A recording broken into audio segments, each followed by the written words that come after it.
All right, guys, we have Jaleel here.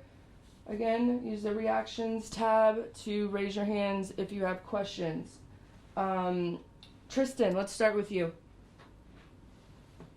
Jaleel, how you doing today? Doing good, brother. I know there's been a lot of trash talk going back and forth between you and Cedric, but what were your impressions of his last fight? Not only the controversy that ended it, but just his overall performance leading up to that. I seen that he was, just figuring it out, trying to keep it rolling. You know what I mean? So trying to find his rhythm, still couldn't find it, and it wasn't until about the end of the second when he was able to find it. So that's what I was seeing. And how much does having an opponent like this who's got a lot of promotional muscle behind him, he's got a lot of hype behind him, how much does that make it easier for you to get motivated for a fight? I don't even really pay attention to that. It's like, what that man doing is what he doing. You know what I mean? It's like his promotion team, that's his promotion team. To be honest, he probably paying for a lot of his followers. Thank you. Dylan. What's up, Jaleel? How are you, man? Doing good, brother. It didn't take much time for you to put away the Memphis merch and all the gear from Memphis. I see you got the Paris hoodie on today, man. Paris must be treating you well if you made the switch that quick. What's it been like for you out there? Oh, yeah, man. They love me out here. They love me. They let me know. They all behind me. I don't know what the shit Cedric been talking about, but they let me know they all behind me out here. It's good to hear.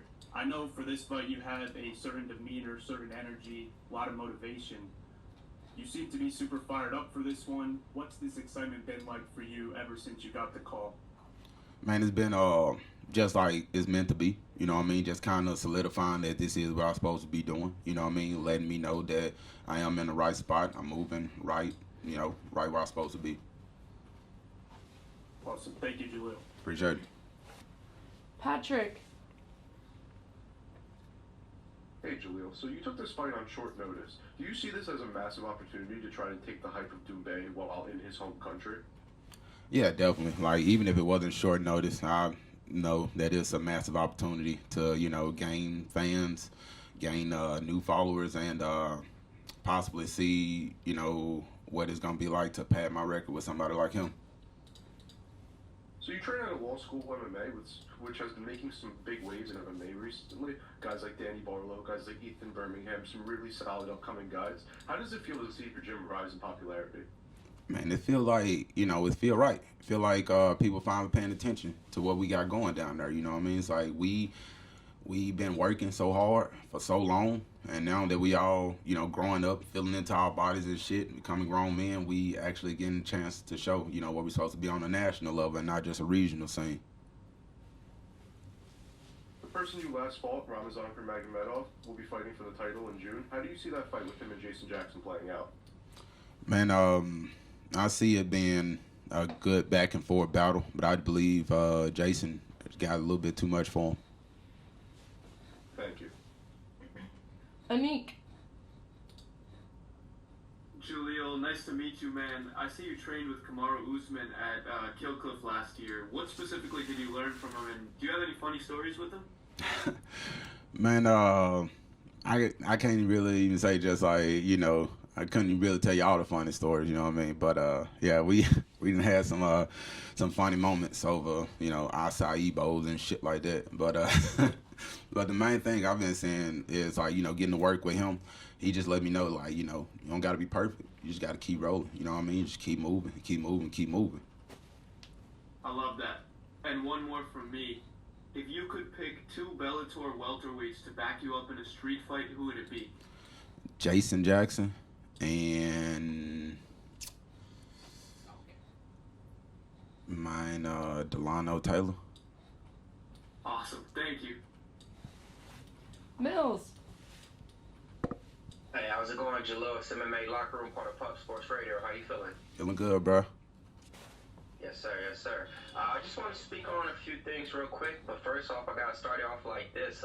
Haven't seen that pick in the back of somebody's head since, like, Izzy Adesanya and stuff like that. Can you speak on a little bit about that? Because I remember the pics with the afros and everything like that. It's giving me that essence. Ah, shit. I didn't even know Izzy did this shit. I just like, I ain't want my fro to be nappy. and I ain't trying to lose my pick either. So that's where this came from. Got it. All right. So tell me about some of the training partners that you're training with over there at Law Firm MMA that's resembling what Cedric Doumbé is going to be able to put out when you guys get in that cage.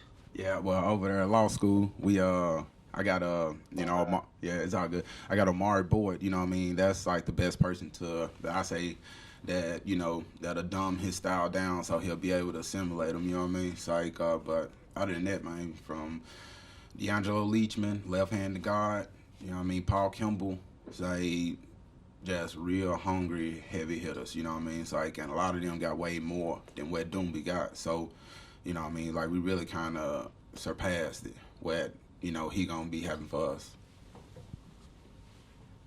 And then on this one, styles make fights. A lot of people looking at this as, striker versus grappler or wrestler, you want to say. With that, do you plan on to exploit him, as far as him not having the best takedown defense and stuff like that? Because it seems like the people who have stronger wrestling usually can get that game plan going, and it seems like they've actually been able to pull off the upsets as of late. Exactly, man. Like, look at Logan Sterling when he fought, what's the old boy, that dude, you know what I mean? It's like, yeah, I fucking know his name. But, yeah, that man, when, like, Logan took him down that wheel. Logan did his thing, you know what I mean? And then all of a sudden, bro, go out and fight a striker and, and do good against a striker and shit. So I'm seeing it as like that, you know what I mean? It's like, but the thing is with me is I'm not just a wrestler, you know what I mean? I mix it up so well. I think a lot of y'all gonna be surprised to see that, like, damn, look, Jaleel actually kicked this nigga in the head. Got it, man. And it took no time for the trash talk to start getting mentioned ever since this fight got announced. Do you think that, do you think he's overlooking you a little bit and just kind of looking at it like another payday? Nah, man, I think he worried about me. You know what I mean? I think I'm not for real worried. And that's why he trying to, build himself up, do all this extra shit. You know what I mean? It's like, cause bro, no, like, he hoping that this shit go the way he wanted to go. He not sure. Got it, man. Can't wait for the fight this Friday. Steve. Hey Jaleel, how you doing today? Doing good, brother. Doing good.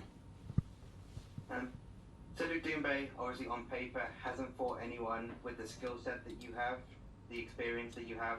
How big an advantage do you feel that can be on Friday night? Man, like, huge. Like, big is an understatement to how much of an advantage that's gonna be. You know what I mean? It's like, it ain't, if that dude wasn't all that hype over there in kickboxing, man, it won't be no possible way that somebody like him could end up in the cage with me. Obviously, Paris is known for a crazy crowd. Doumbé's really popular. What are your thoughts on what you've seen from the crowd? If you saw his last fight against Baki or against Jordan Zebo before that, what are your thoughts on what you've seen from the crowd? And have you fought with any crowds like this, or is this going to be a new experience for you? Mine, I've been fought in big crowds before. You know what I mean? The only thing that's new is the fact that I'm over here, in Paris. That's the only thing new about it. And from what I've seen is, I just seen people that's excited to have MMA here finally. You know what I mean? And some people that's like, they like, well, I guess that's the face. Let's fucking glorify them. You know what I mean? But, I mean, they fucking really, like, ain't got much to bag. You know what I mean? It's like, all they can do is say, it's kickboxing, it's kickboxing, it's kickboxing. He's a god in kickboxing. Not even. You know what I mean? It's like, not even, bro. It's like, go look at his kickboxing track record. That man ain't really had it like that. You know what I mean? He was a hype kickboxer. You know what I mean? He did his thing. But I'm like, bro, I really just see French fans getting behind their guy, and I can respect that. That's what I believe. And you say there that he's the face. So what can a win over someone with that profile do for you moving forward? Make me the face. Thanks for the time. Jay. Thanks very much. And Jaleel, you're coming into this as a sizable underdog with some of the bookies, plus 400 in some cases. And obviously, you have that wrestling edge, obviously somewhere that you're going to test him. Do get any motivation from kind of being overlooked that way? No, not even. You know what I mean? So I just see it as how, you know, casual fans gonna do what casual fans do. And this did come up on relatively short notice. I mean, were you in camp anyways? Does that change anything in terms of how quickly this came together? Yeah, I was already in camp. You know what I mean? I was 100% already in camp already. Trying to get fights, pitching fights. You know what I mean? I'm trying to get anybody to step in there with me. And, you know, for this man finally give me that opportunity and say, yeah, I was like, okay, bet. Let's ride with that. All right, thanks very much. Mike. Jaleel, you talked about, you know, even since this fight was announced, the opportunity to come over to Paris, beat him, send a message, obviously not only to the world and to the fans, but what message do you send to Bellator and any future upcoming opponents with a win here on Friday? Shit, you say Jaleel's name, he gonna pull up. With that being said, what motivates you? Because I know this game is involving not only what you do inside the cage, but what you do outside the cage, the following, the social media followers. But someone like yourself to answer the call, show up, go into enemy territory, and do what you expect to do. What motivates you in and out of the fight game to get up and do what you do? I mean, not knowing when it's gonna be my last day on the job. That would motivate me. Like, I get up every day. It's like not knowing if I'm fired, not knowing, you know, what's gonna happen in a year. You know what I mean? It's like, so every time I fucking work, I work fucking hard, and I gotta make sure, you know, it's not my last day. So with the win over Cedric, what are you looking to do for the rest of this year? I'm trying to chase $1 million. Thank you very much. Would love to see you. Thank you. Fight Me Media. So Jaleel, thank you for accepting our questions. So I have two questions, in fact. Yes, So sir. the first one is that are you afraid by the striking style of Dumbe? And because of that, are you going to use more wrestling style? And the second one is that what are you going to do after the combat with Dumbe? And if you win, how are you going to celebrate that? Thank you. No, once I win, I'm gonna go out in Paris and party. You know what I mean? Party hard, cause niggas in Paris. Let's see, what else? Bro, I mean, what was that first question again, bro? Oh, you said, am I scared of that, man? Yeah. Yeah, you said, am I scared of Yeah, man? so, Hell no, I ain't scared of that, man. Hell no. Hell no. Like, motherfucker, like, bro, that man stand up. Ain't shit I ain't never seen before. Man, I done stood in front of Impa, Kamaru, Usman, Omari Boyd, left hand of God. This man ain't nothing I ain't never seen before, bro. so smash everybody. That's the style. What is it? Smash everybody. I smash everybody. Thank you. Thank you, Jaleel. No problem, brother. All right, any last questions before we let Jaleel go? Speak now. Or forever hold it. All right, thank you for your time. Appreciate it. Appreciate you. All right.